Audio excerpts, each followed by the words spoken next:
Hello, everyone, and welcome to this week's episode of Paranormal Tuesday. Hope we're all doing okay.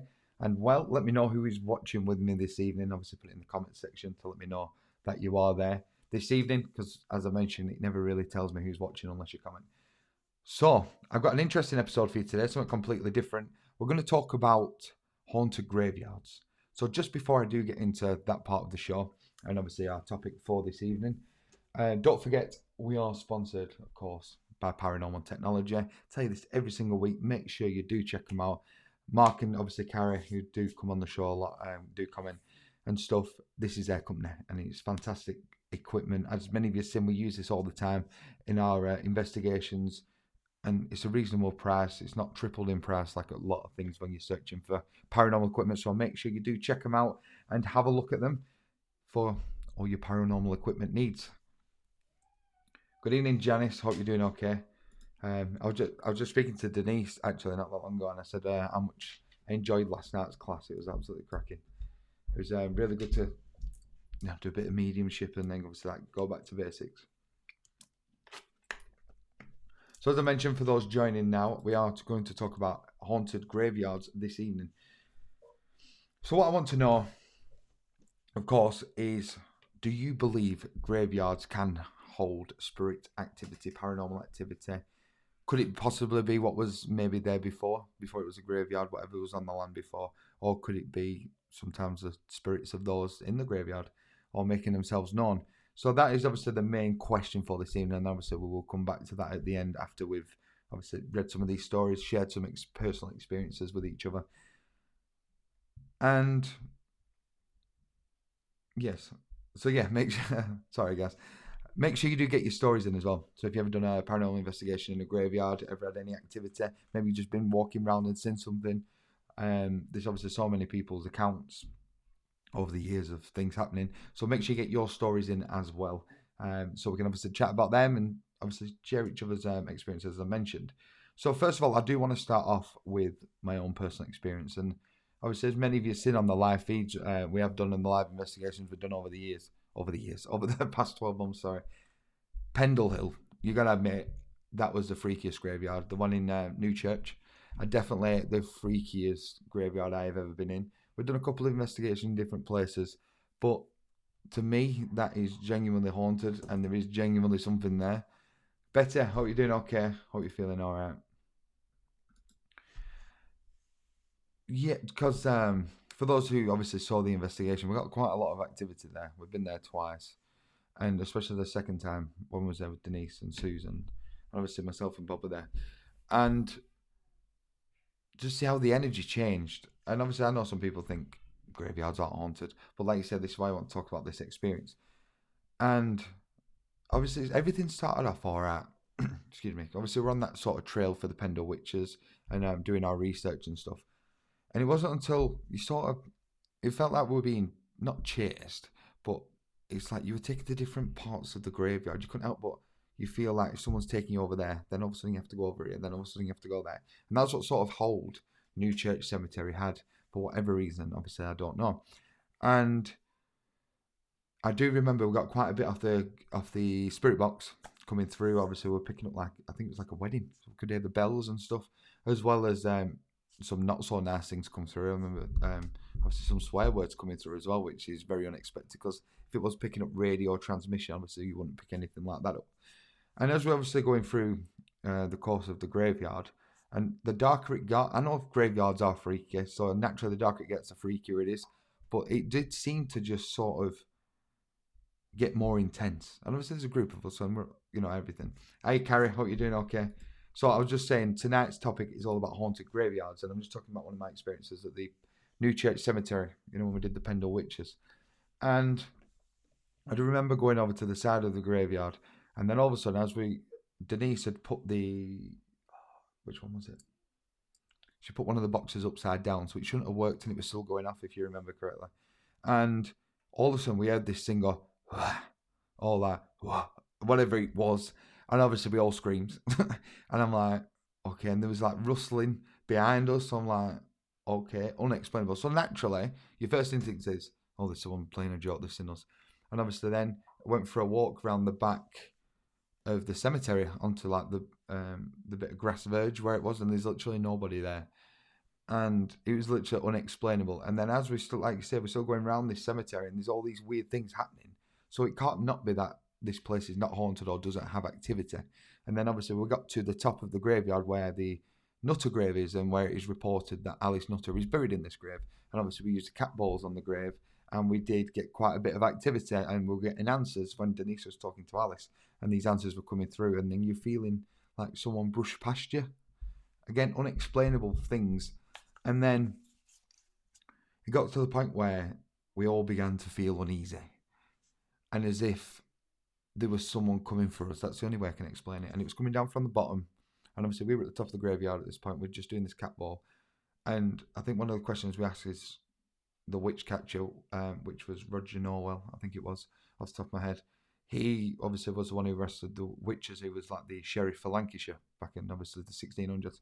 And we just got this horrible vibe that this, whoever it is coming for us, and they're coming up, and just this negativity which is just arising to the top of the graveyard, which also made me think, is that why you have the eye of God on the church? Because if you walk down the main pathway, you can see the eye of the God, and then obviously the thing goes that anything negative or whatever it is cannot leave that yard. So it wasn't until you get outside and you literally feel like the energy's changed, you feel refreshed, and it just feels like everything's changed. It's very weird, obviously, being in that situation, and I get spooked a bit easy, but that was quite intense. Good evening, Anita. Hope you're doing all right. Hope you're doing all right, buddy. Yes, we're all well. So today, for those just joining us now, we are talking about haunted graveyards. That is the topic for today. So the main question for this evening, which we are going to revisit at the end of the show, is, do you believe that graveyards are haunted? So that was one of my personal experiences, and probably the freakiest one out of obviously the graveyards we'd done. And then obviously we went to the place in Lancaster. I went to because we went to go to Lancaster Castle, and we went to the big graveyard next to the Ridgely Asylum. And obviously we had quite a bit of activity in there. It was a massive place, and that was a bit weird. And then I remember doing the cat ball, and we had the young lady come through, if I remember correctly, and we were getting direct answers, with the equipment we was using. So again, is it just because we're in there and we're communicating and they're just coming in, or is it, as I mentioned, is it people from whatever was there before it was even a graveyard, whatever was stood on the land? Could it just be things passing through? So that's obviously what we want to talk about this evening. And obviously we want your stories as well. So your thoughts, your experiences, if you've ever been in a graveyard and had some creepy experience. I remember Carrie and Mark sending me a video when you had the spirit box session in the graveyard, and you had very clear evidence coming through on that, which was pretty phenomenal. So yeah, please do share your experiences. Another experience I did want to talk about, this is actually my granddad's one. And so where my granddad and Nana are buried, which is in Padiham, near Burnley, where they are buried, obviously the majority of my family from that side, from my Nana's side, are buried in this graveyard. So obviously they went out quite a few times, putting flowers on graves and things. I remember my granddad specifically telling me this one particular day when they'd gone to the graveyard, and obviously they were putting flowers down and whatever. And as he turned, on the far side of the graveyard was the priest who married them. And he'd been passed away a long, long time. And they got married in 1955, I think it was. Yeah, 1955. And he was telling me that he literally just saw this the priest, appear as he was just doing some work, like as if he like groundskeeping kind of thing. Looked at my granddad, like a nod, and then gone.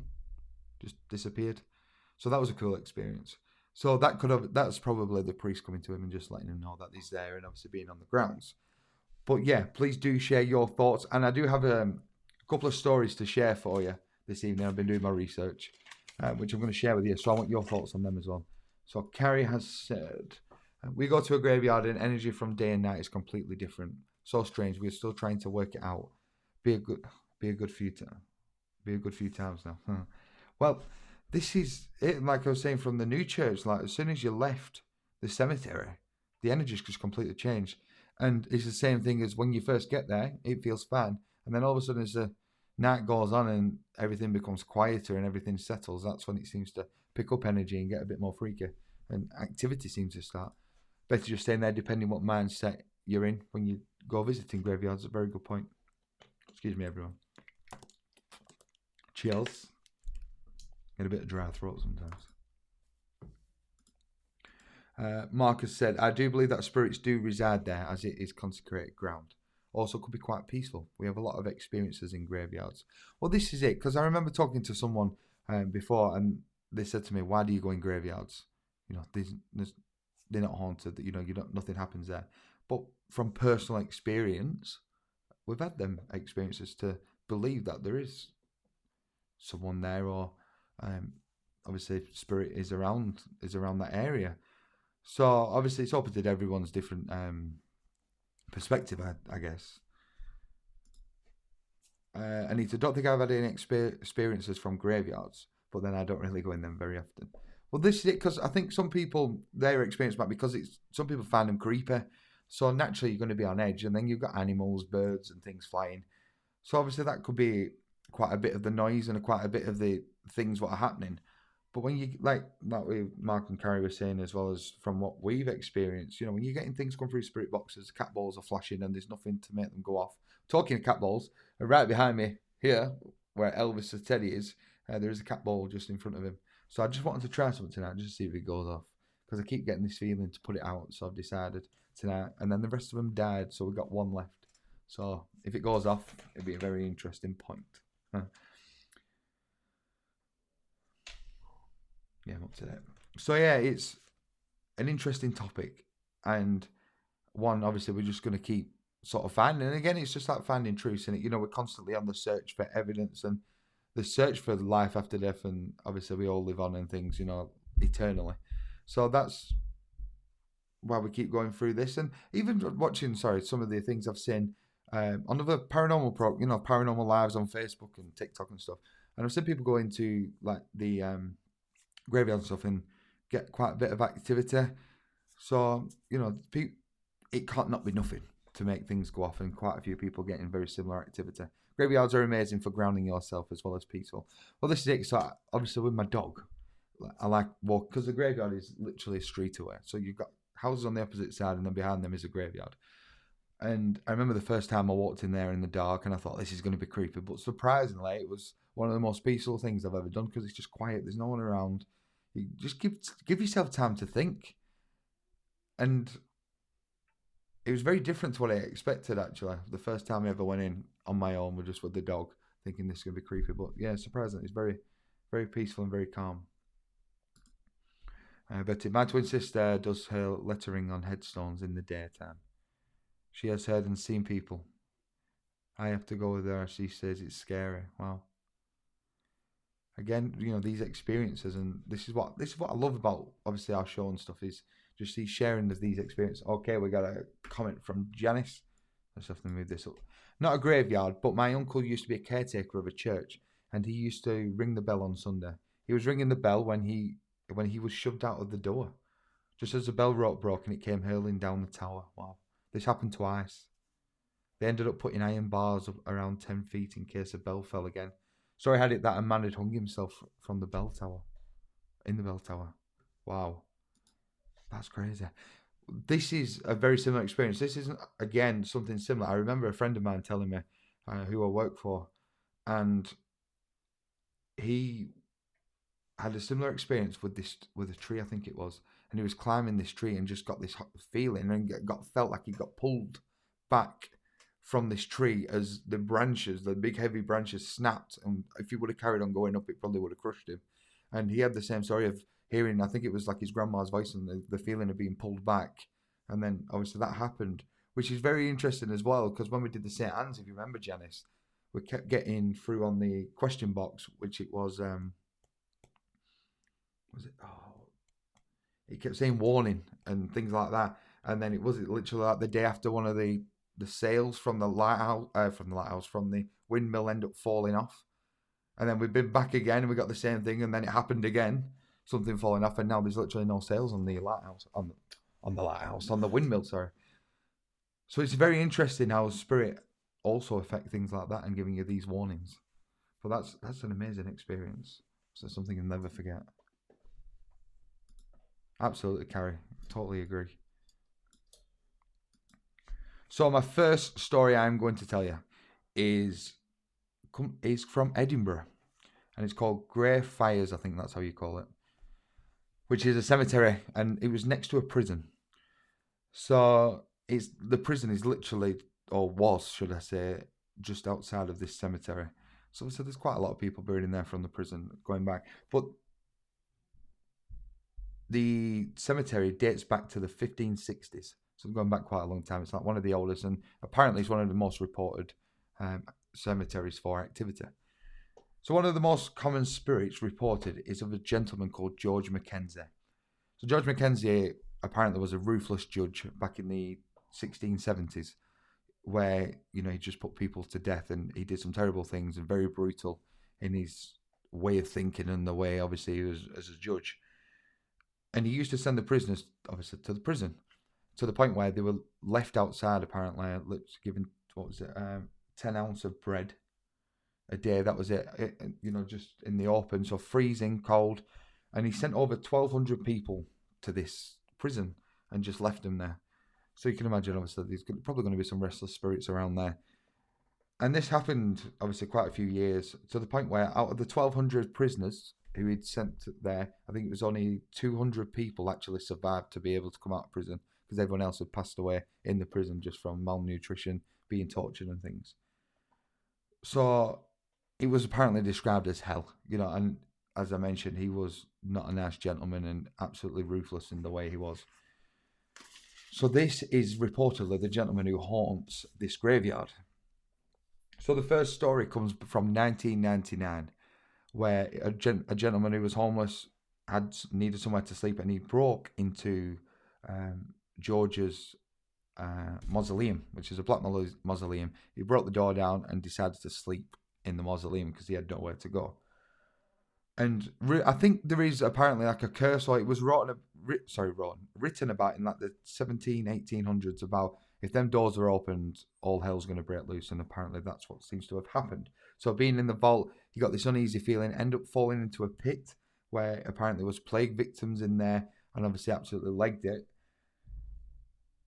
And it was from that moment, as I mentioned, things seemed to take a turn for the worse, to the point now where people who go on these tours around the graveyard and ghost walks and things into the mausoleum, it's now accessible to go into and stand in there. And some of the things people have experienced are bruises, scratches, bite marks, and even being burnt while just standing in this mausoleum.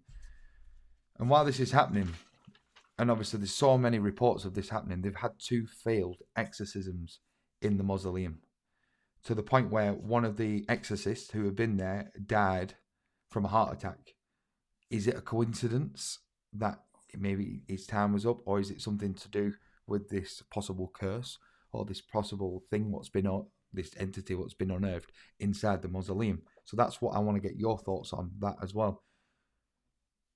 And even to today, on these guides and stuff, people are passing out in this mausoleum and still, as I mentioned, coming out with these, burns and being physically harmed and physically attacked. So what is your thoughts on this, guys? So this is apparently one of the worst cases of a paranormal haunting in a graveyard, as you can imagine. But there's also, as I mentioned, about the prison being just next door, that, the prisoners, from what I gather, are still roaming that area. And as soon as you walk out of the graveyard, I think the prison is now a museum or something along them lines. But there's reported activity from there as well with these prisoners and this George Mckenzie. So yes, what is your thoughts on this, guys? This story sounds mental. We'll definitely need load up protection or somewhat like that. Well, this is what I found interesting. So if everything's opened up from this guy going in there and opening the doors, and obviously, like you say, this person's come forward, this George Mckenzie, who they reported to be inside his mausoleum, we think you need a lot of protection. Just the fact that they've had failed 2 exorcisms, possibly it could have been the 2 people didn't really know what they were doing, or maybe they didn't do it properly. Because it should be a way, if there's an issue, to shift him on. Obviously, if he doesn't want to go, it's a bit of a different subject, but there must be a way to possibly move him on. Or is he wandering there and making people aware because he's stuck here, and obviously he's frightening people because he don't want the help, and he's happy in his, his mausoleum or on the ground he walks on as well. So yeah, let's get your thoughts and share them with me. Thank you for the love arts. But obviously, my paranormal side, I would love to check out. Well, this is it. I'm not gonna lie. I did think about getting in my car and maybe one weekend going to Scotland just for the weekend, just to try this mausoleum.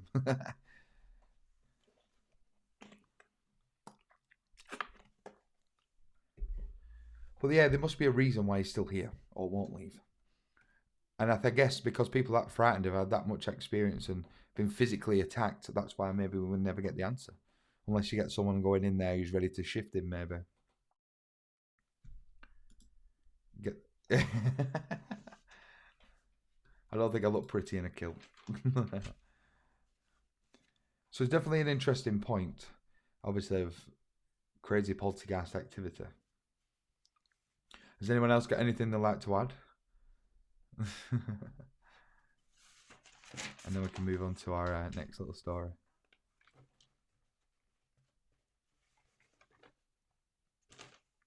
Which the next story is quite an interesting one. It was literally last minute I put this together about this next story just because it's a place you just forget about. It just crossed my mind.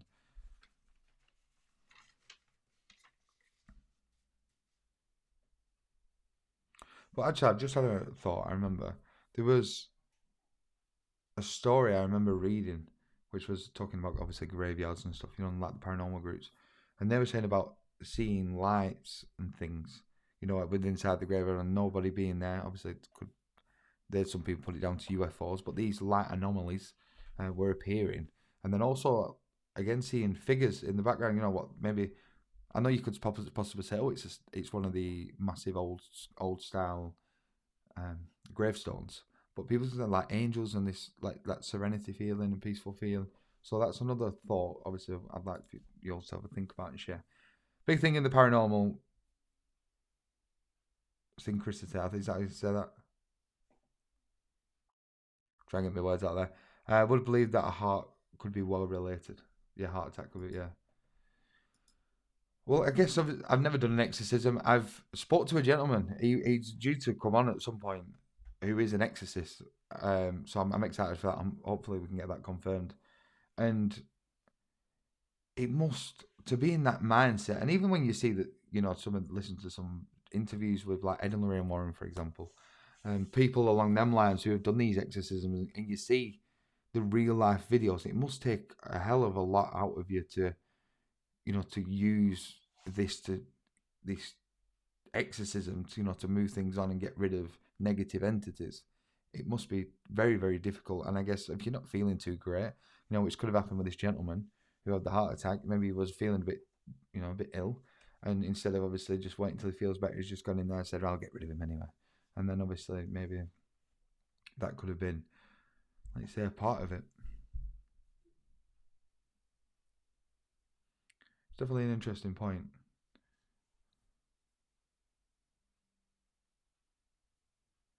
But even one thing we are going to talk about as well at the end, after this next story, is obviously the pyramids. I know it's not a graveyard, but obviously it is a tomb and it's a grave in that sense.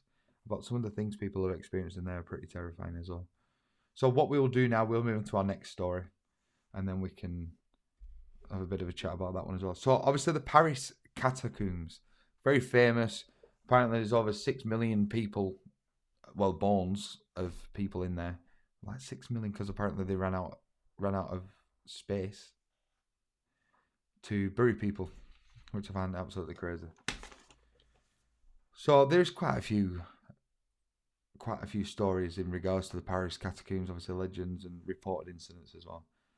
So as I mentioned, there's 6 million people buried, or the bones of these people are in this Paris Catacombs, because there was nowhere for them to be buried, which I find, like you say, it's absolutely crazy. Even though it happened in England as well, like during the plague, there's plague pits everywhere apparently. Even near one of the tunnels near the London Underground, they had to move it to go a different way because it's just full of these bodies from the plague.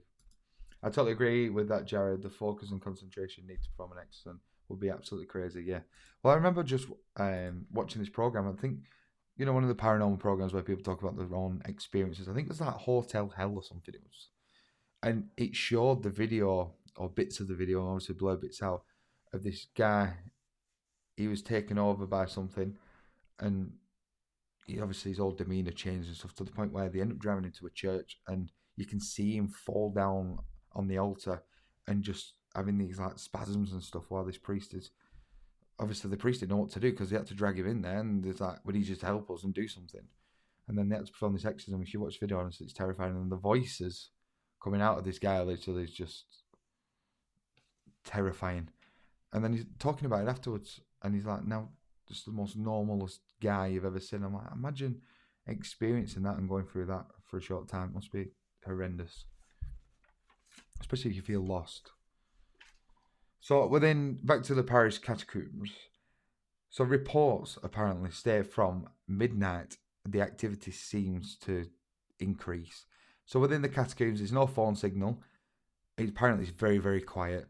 As soon as you get down into the catacombs, all the sound is just gone. So you just got tunnels, and then obviously just surrounded by bones. So within the catacombs, as I mentioned, there's no sound, no nothing. And from midnight, everything seems to change. The energy changes. Everything about the place is completely different to maybe, as we mentioned about the graveyard thing, you might go in earlier, feels fine, and then at evening, if you're doing a paranormal thing, or even just walking around the cemetery in the evening, the energy just seems to change. Everything just seems to change a bit. And this seems to happen here at the catacombs. Yeah, well, there's stories of people getting lost. The last story was last year, and these two boys got lost for 3 days, and they had to get sniffer dogs to come and find them because within the catacombs there's that many different tunnels, and obviously some places haven't even been looked at, and they don't know much about it, to where people just go missing. Which brings me on to the first incident. And a lot of people seem to say, after midnight especially, that disembodied voices can be heard. So there's no one else in the tunnel apart from maybe you and the group you're in, or if you're on your own, whatever. And these voices seem to come down from the tunnel light as if they're inviting you in to go further and further into the catacombs. And this seems to be a regular occurrence, which I gather a lot of people do tend to leave at that point. But it has been heard on many, many occasions of this voice as if it's inviting you to come further and further into the catacombs. So maybe people are hearing that thinking there's someone lost, and hearing, oh, we'll just go down there, someone's asking for us, and then that's when they seem to get lost. So that's another interesting point. And there is also a story which these could possibly be together and could match together. So back in the 1700s, there was a gentleman who went down into the catacombs who got lost and then passed away. So they found his body, and they don't even know how long he was in there, but he got lost, through one of the tunnels and passed away there. And apparently it is reported that he has been seen walking through the catacombs if he's searching for his way out, or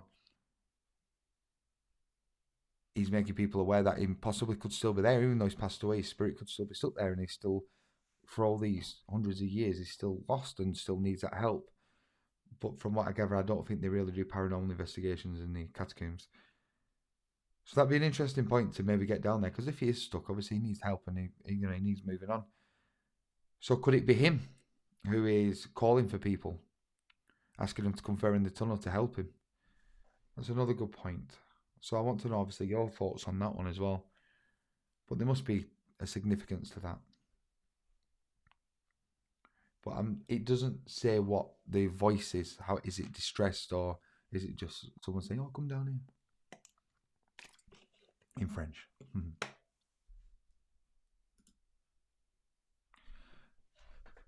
I've seen Zach Bagan's doing a program on them. Scary big place under there. Have read that some guys have investigated and put marks on directions on the walls, but on coming back, the marks were gone. They were stuck there for hours. Was that the Paris Catacombs as well, Mark? Because that sounds absolutely dreadful. I was wondering that because I was been doing my research, and like there must be things what people must be doing to say, oh, make sure we go back that way, and then to get completely lost. I can't imagine. It must be the worst thing ever. Like even for them kids, was it 3 days they were lost in there? They had the police to come and sniffer dogs to find them. Crazy. If you need to run feeling, would take a while to get the fresh air and freedom, I'd faint. I think that's the other thing as well. You just end up getting, what's the word? You're just going, I can't think of the word, but you're just going around in circles and disorientated. And then you're probably just going around in the same place without even realizing, thinking you're going through different places. And like you said, they don't even have an actual map of the catacombs, apparently.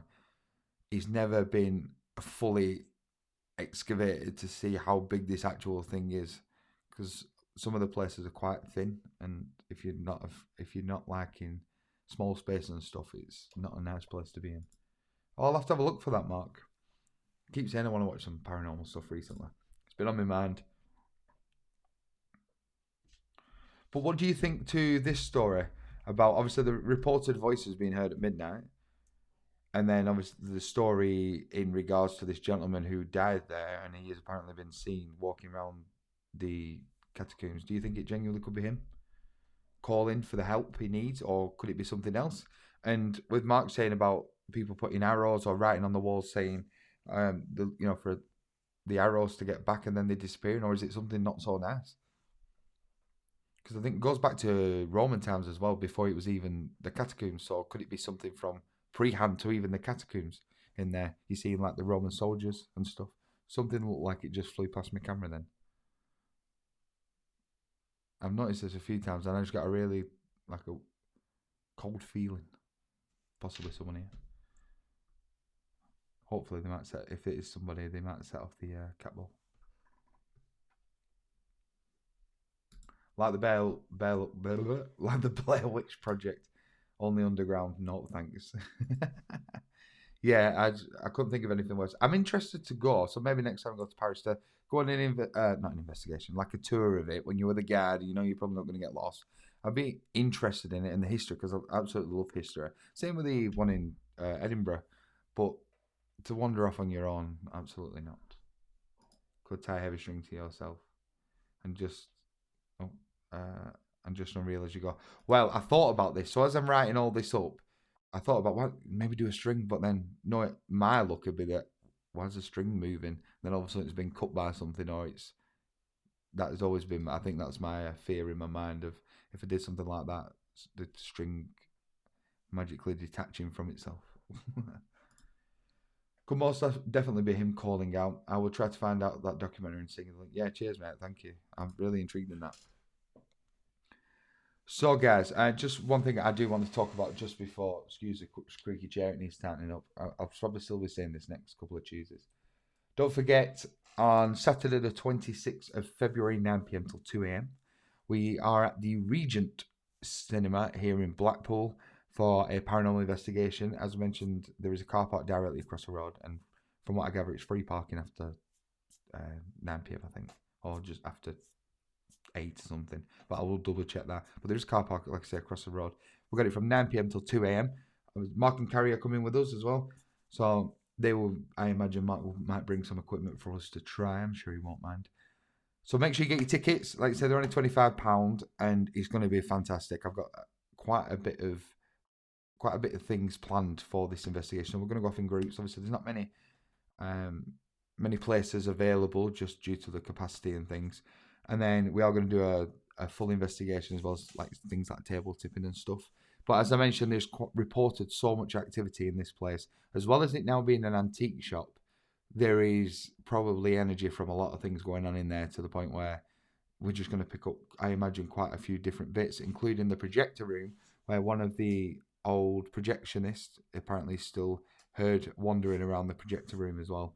So there's many things going on in there, and plenty of activity. So hopefully we might experience that for some of that for ourselves. So if you haven't got your tickets, make sure you do.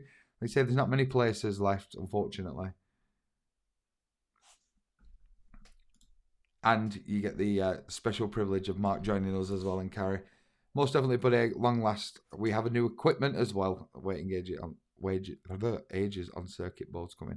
Mark can't talk. This is what used to happen. When I start, you get the feeling that there's someone around giving me speech and go crazy. Oh mate, I can't wait. So I'm very excited. I'm very excited for this, and obviously putting our first event on. And then all being well, we will get some more events put on throughout the year. I know we're in talks with the place in Morecambe as well. And also, I've got some very, very good news as well. It's not till October, unfortunately, because this place gets booked up like mad. But I have managed to get 30 East Drive for a paranormal investigation in October, sorry. It's been hard work because the dates go that fast and it's that booked up that quick. It's been a couple of weeks to try and sort this out, but October is 30 East Drive. So what we're going to do with that one, it's going to be a live stream throughout the evening. So we'll get it from 6 p.m. at night till noon. Don't think there'll be any sleeping. And a lot of people had some crazy experiences there. Some people had no experiences there. So I'm intrigued to see obviously what will happen with us and who may come forward. So we will be live streaming for majority of the night. I think it's probably going to be a long, long stream. So we're going to see what we can do, and then I'll probably cut it down for YouTube into like, some of the best bits kind of thing, because it's probably going to be like a 6-7 hour stream or something. It's going to be like, like the old Most Haunted Lives where it used to go on and then you can watch it afterwards and stuff. So that's the kind of thing we are going to be doing, and then we're going to have different cameras set up in different rooms as well. So then even when you're watching the main screen, you can still have a look at the webcams. If you see anything, you can obviously comment that. But all will be announced in more detail very, very soon. But yes, it's going to be exciting, that. I'm sorry it's been so long. Oh, mate, that's awesome. Mate, don't worry about it. I appreciate everything you do for us. And as I mentioned, I will give you a shout out again, mate. Paranormal Technology, make sure you check them out. Mark is on with us, as you can see, in Carrie. As you've seen, guys, as I mentioned right at the beginning of the show, just before we talked into today's topic, all our equipment is from Mark. And like majority of stuff, even the other day, I was just on eBay looking at some stuff, and everything is just ridiculously expensive. As soon as you put paranormal on the end of it, it goes up in price. Like even the MIP. So when I bought one of them robots, I haven't had the chance to use it yet, which Anita saw MIP because we used it at the Waterloo pub. So it's literally like a 30 quid toy for kids. And I managed to get one for 15 quid, but only because of my research. Otherwise, I would have had to pay. They were up to like £200, like crazily overpriced. But people pay it because I couldn't find out what it was. And I managed to get one for like £15. And I ended up buying one for my little nephew as well as a toy. So they definitely, Mark, he will look after you. And, I can't praise him enough, and for all the help, of course, he's given Paranormal Living and obviously us. So I very, very much appreciate it, pal. And talking of investigations and stuff, this Friday, me and Bob will be back together this Friday from 8 p.m. Sorry, not 9 p.m. Back from 8 p.m. for a live investigation. So I do hope you can join us on that one as well. I've missed doing the investigation because it's been a while, and as I mentioned, with Christmas and working and singing and stuff, it's just been absolutely manic. So I didn't get any time just to chill, which is why the Paranormal Living was a bit quiet and the podcast and stuff. So we will be back this Friday, and I really, really can't wait.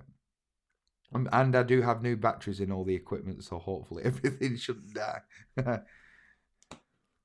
I'm going to make sure I buy some more as well.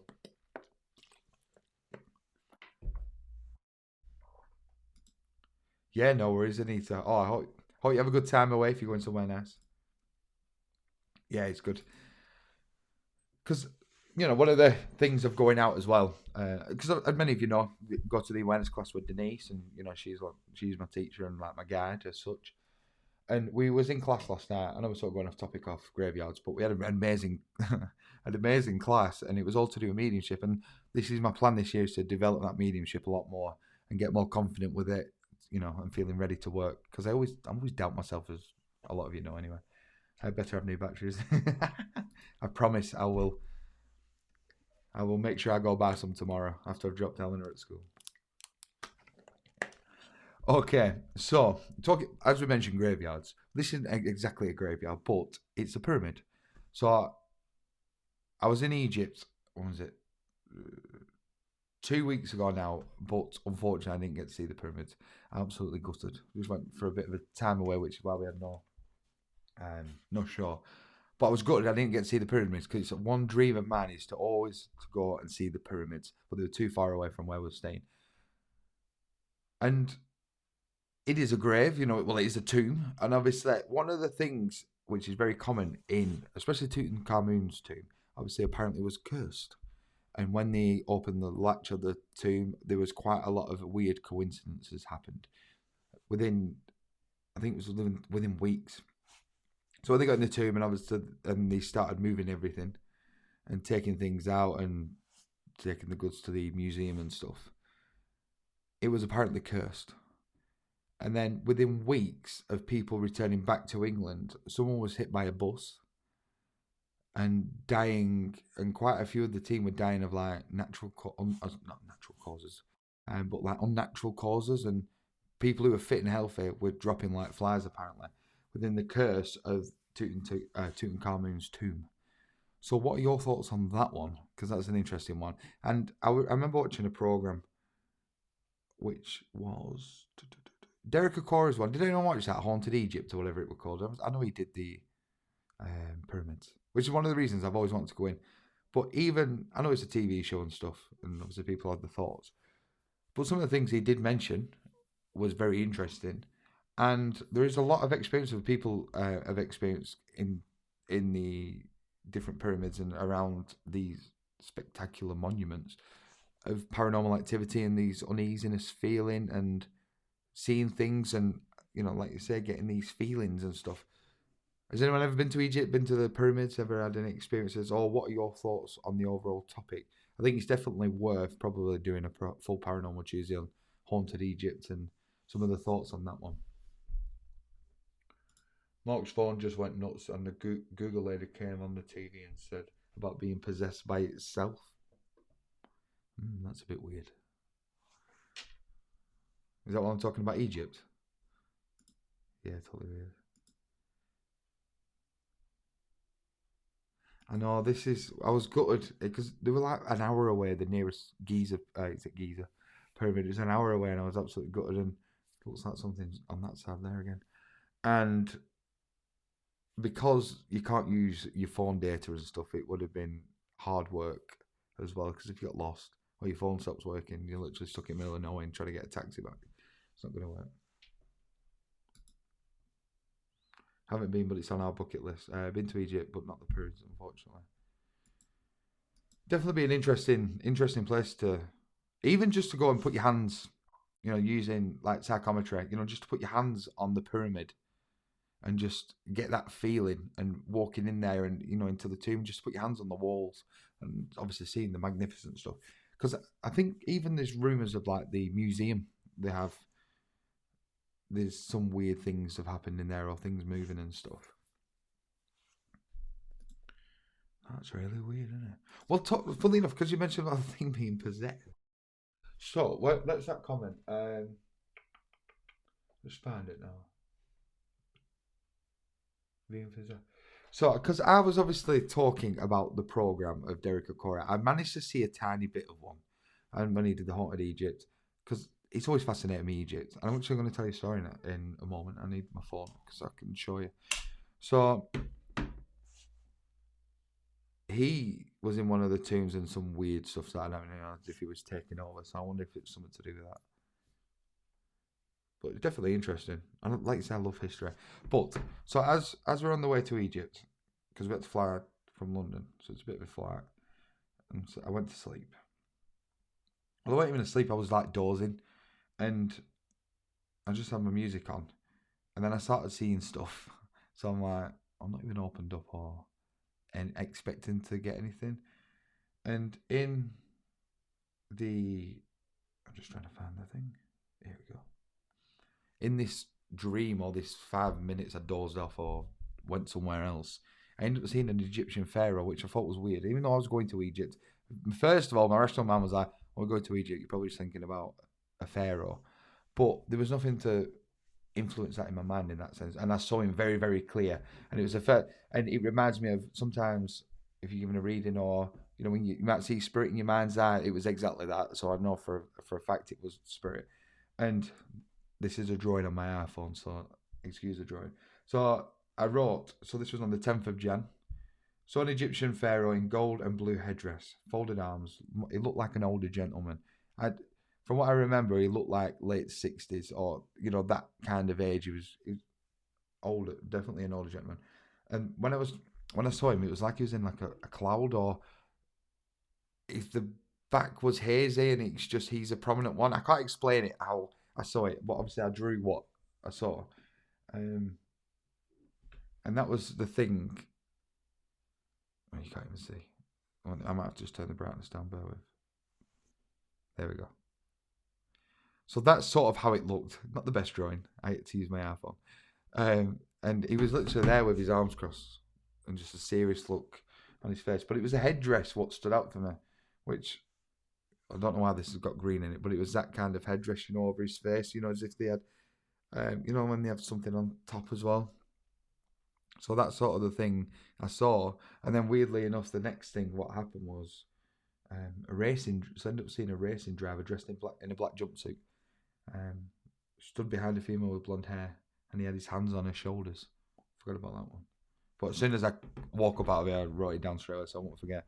But it was very weird, and not seen him since, and don't understand. Well, funnily enough, Denise said that it could be a new guide.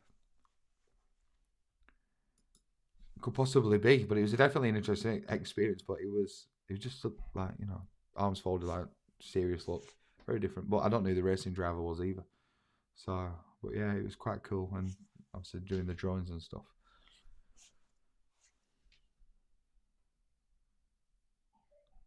So maybe one day a paranormal living trip, as we've mentioned on here quite a few times, Vegas. We'll do a paranormal living tour, and we'll all go together. Vegas, Egypt, Gettysburg is another place. Obviously, could you possibly say it's a graveyard? The amount of people who've died there and been buried and things. Another place with a lot of energy, and that's one of the things I was talking to Bob about. Funny enough, about battlefields, is I really want to do a series on battlefields. Live investigations and stuff. There's one in Chester, just down the road from the English Civil War. So that is another thing I want to start looking at as well. Definitely interested to see if anything comes through. Although I do remember it, I need to. You was on that live watching as well when we went to that place in Leeds, to that church in the middle of nowhere, and the signal was terrible.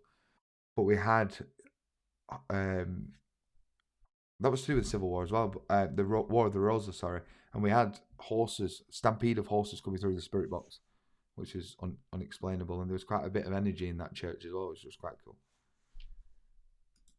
Battlefields would be amazing. Totally great. I've been saying it for about 6 months now. I've just not got around to doing it. But it's something I really want to do, and there's obviously that many. I know one of the places I've never got to go, but I've always wanted to go was the Somme.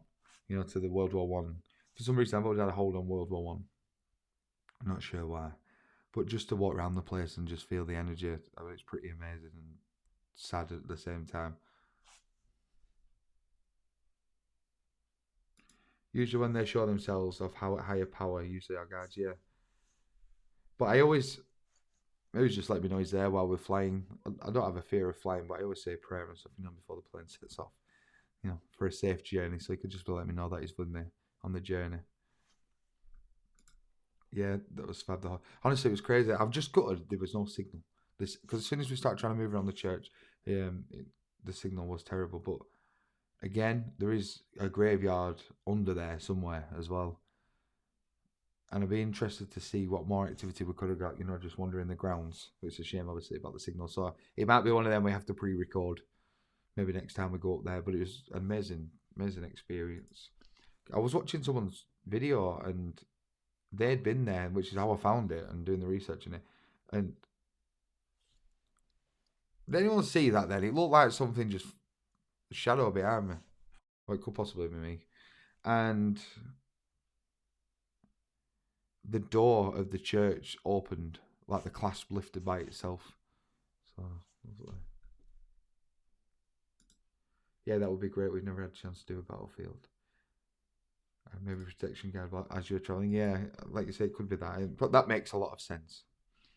That does. But yeah, there's so much history. Like I say, I love history, but maybe one day we can get all these sorted. I guess with Battlefields, we might have to pre-record that as well because it's going to be that dark. You're probably not going to see anything. So I am going to invest in a night vision camera. I know I've got the one off Mark as well, but I could do with a couple, just to so everyone can see everything what's going on. Yeah, I've seen it twice. There's someone behind me. It's probably my granddad. he was around yesterday because as I mentioned, I had class yesterday in the meditation and stuff. He popped in.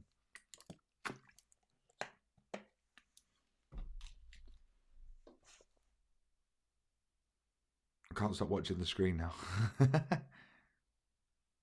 I'll ask if there is anyone with me and with us this evening.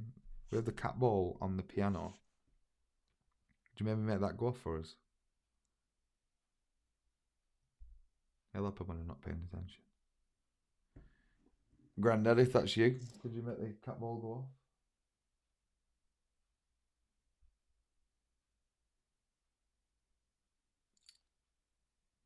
Actually, guys, while we're talking about Egypt, I want to show you. I brought a few things back from my trip, which I don't know if I share. So I wanted when we was travelling back, I thought we didn't get any souvenirs because we went to this shopping mall and it was just like Trafford Centre or something, you know, like Converse and balls and Nescafe. I'm like, right, that's not what I was after. We ended up getting a few bits. Had to go from airport, so we ended up getting like a Tutankhamun thing. So I thought that was cool. But this one really stood out for me. I know I've got a cat myself. I've got a black cat, but I know they were big fans, obviously, of cats in ancient Egypt, and this one seemed to stand out for me. And I have to take a cat home. I don't know why, but it was this one. I just thought it was cool. Yeah. It was one of the first thing what I actually picked up. What stood out to me, like, I need a cat. I don't know why. So yeah, there was cool little things to bring home. Probably costed nothing to make and paid over the odds. Staring at me now. A lapus. I'm going to Google what this is. Yeah, I just thought because I didn't want to get too much, and then when we're going to put it, so obviously it sits on my piano behind me. Lapus stone. Let's have a gander. I have enjoyed tonight's episode. It's been good. All right. Okay. Yeah. What is it? Spiritual. Oh, there's one here like spiritual. That's very excellent. So what do they do, carry? What's it for? The stone.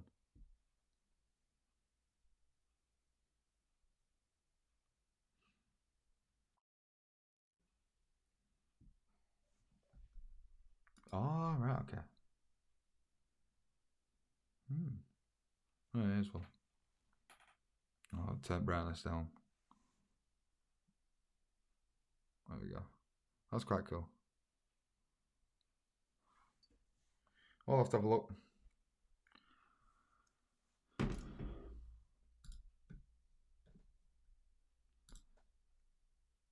Don't worry, buddy. When I win the lottery, I will take everyone to his great.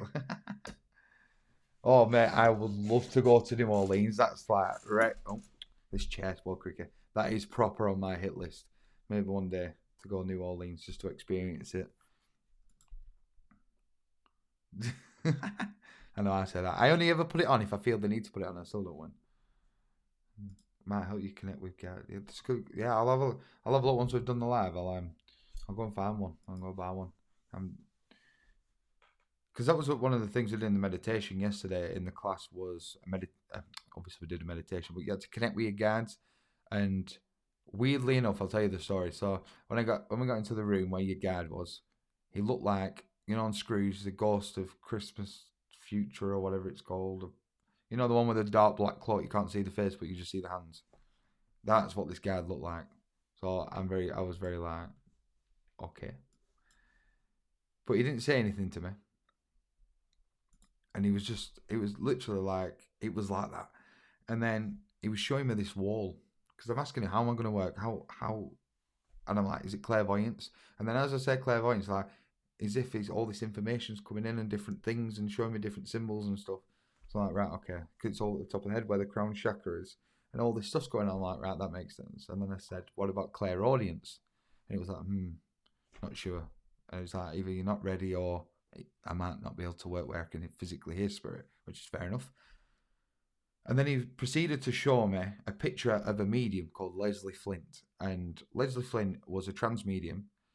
Big fan of Leslie Flint and doing my research on him and stuff. And he was one of the mediums I had to do sort of like a write about a couple of years ago when I was at the Blackpool class.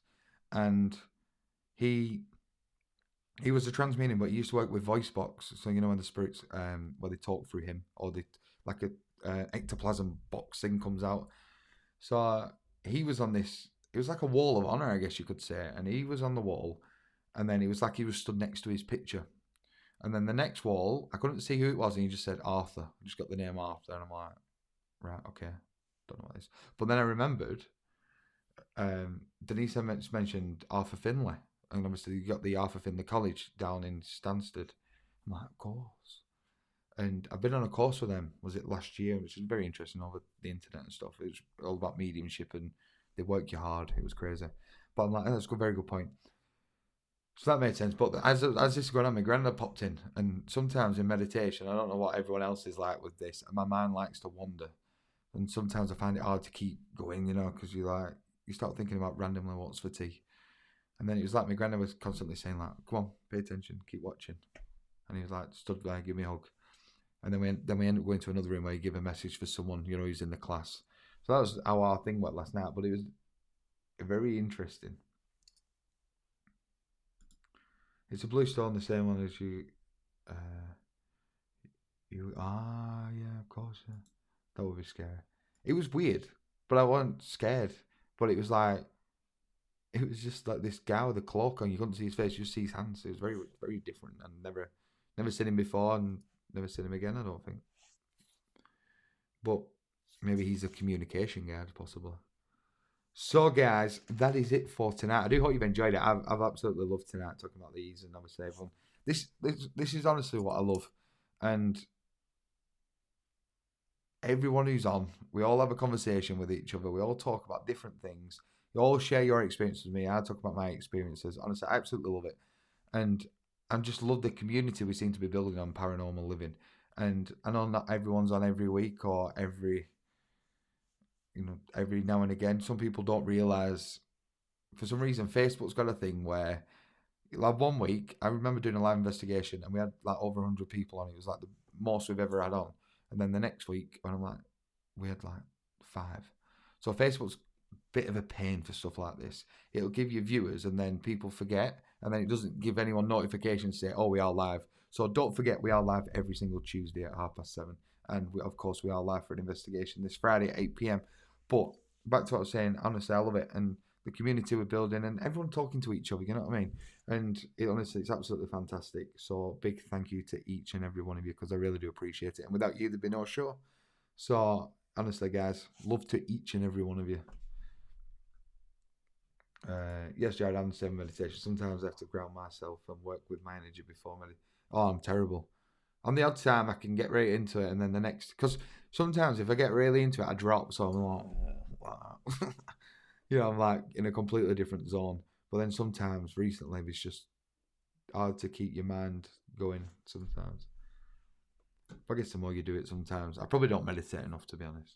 I'm going on a road trip next week, staying in 3 supposedly haunted hotels. Wow. The Feathers in Ludlow, the Bull, and Prince Rupert in Shrewsbury. Oh, Janice, that's awesome. You need to let us know how you get on the next live. Well, it'll be the live after, won't it? You have to let us know how you get on, and if you had any experiences or anything, or if you got any footage or pictures, if you don't mind sharing with us, and we'll share it on the live and stuff. That, because then obviously if they are really active, and you'll get some good activity there. Might take a look down myself. But yeah, keep us informed. Honestly, that's awesome. Brilliant. Good luck. Keep us watching. Will do, pal. Thanks, Jared. Great as usual. Stay safe. Thank you, Anita. But yeah, I fell asleep. Well, on the quick one before we go, there's a lady in our class called Sue, and she said the same thing. She went, I fell asleep. Honestly, we're all laughing. Sometimes it just knocks you for 6 and you boom. Thanks again, Jared. We enjoyed the chat. Honestly, I just wish we could have get everyone on a screen. We can all talk to each other, like actually conversate, rather than you all having to write your comments. But obviously, I feel all your love, and obviously you're sending all your love arts and stuff, and it means a lot. So remember, every single Tuesday, 7:30, we are live. Next week, we will talk about ancient Egypt and haunted Egypt. Why not? because I think there's going to be quite a few things we could probably get hold of to talk about that. And hopefully I'll get a crystal by then as well. One of the stones, sorry. So take care, guys. We will see you on Friday night if you are there to join with us. Anita, have a good time away. Hope you have a good time. And if we don't see you before, I would like to say I'll see you next Tuesday. And stay safe, everyone. Enjoy the rest of your week. Love and light. All the very best, guys. Thank you so much. Sorry for the squeaky chair. Adios, everyone.